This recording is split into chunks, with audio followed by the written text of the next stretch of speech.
Bonjour les amis, alors on continue l'évangile de Jean, on a fait un petit saut, mais bon, vous allez voir.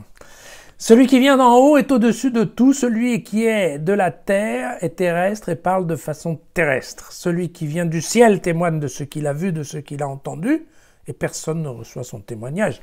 Donc celui qui reçoit son témoignage ratifie que Dieu est véridique. En effet, celui que Dieu a envoyé dit les paroles de Dieu qui lui donne l'Esprit sans mesure. Le Père aime le Fils et il a tout remis en sa main. Celui qui croit au Fils a la vie éternelle. Celui qui n'obéit pas au Fils ne verra pas la vie. Mais la colère de Dieu demeure sur lui.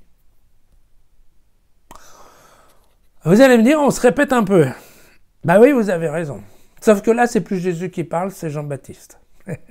Ouais, parce que bon, l'Église nous a fait faire un petit saut, mais là, on est dans une discussion qui est la chose suivante. En fait, dans l'évangile de Jean, contrairement aux autres évangiles, Jésus commence sa prédication quand Jean est encore en train de la faire, avant que Jean soit emprisonné, en fait. Donc il y a un moment où les deux font le même travail, la même activité qui est de baptiser et de pardonner des péchés. Voilà. Bon, simplement baptiser, bien entendu, prêcher. Voilà. Donc Jean fait ça dans le Jourdain, et Jésus fait ça en Galilée.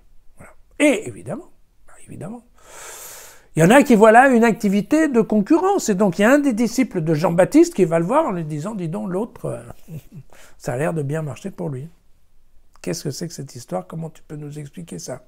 Et là, la réponse, en fait, de Jean-Baptiste, elle se fait en 3 points. Elle est de dire qu'effectivement, il n'y a pas de doute, on a ça dans les versets antérieurs. Il dit, d'une part, c'est l'agir divin qui justifie le succès de Jésus, parce qu'il n'y a aucune raison que lui qui est terminé, qui est démarré plus tard, en fait, à faire le prêche. S'il a autant de succès, c'est qu'il y a Dieu derrière. Ensuite, il dit bien, mais de toute façon, je vous avais dit que moi, j'étais venu avant, hein, le fameux discours de Jean-Baptiste. Moi, je suis venu avant, mais que celui qui vient derrière moi est nettement supérieur à moi. Donc ça, c'est le cas. Et puis, voilà, la troisième chose qu'il dit, c'est qu'il va se... On a ça, encore une fois, dans les versets antérieurs. Il dit qu'il se compare, en fait, à l'ami de l'époux dans la noce. Et il y a un certain moment où l'ami, en fait, prend le large parce que c'est l'époux qui commence à prendre la première place. Voilà, donc c'est très simple. Il faut bien que Jean diminue pour que Jésus augmente.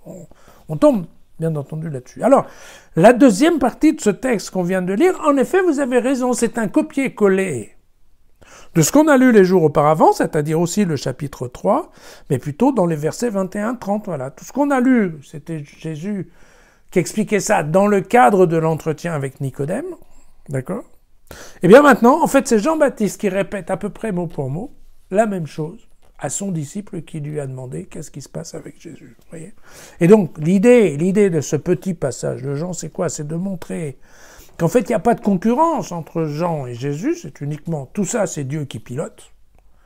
Et c'est Dieu qui a bien fait en sorte que Jean démarre, ensuite Jésus y va aussi, et que c'est lui qui va changer le truc, tout simplement, qu'à un moment ou à un autre, eh bien, l'ami de l'époux va savoir se retirer pour laisser sa place. Et c'est ce que va faire Jean-Baptiste. Donc vous voyez, c'est en fait un discours assez simple pour nous montrer que qui est à la manœuvre, c'est bien Dieu le Père, au cas où certains auraient des doutes. Voilà, à demain.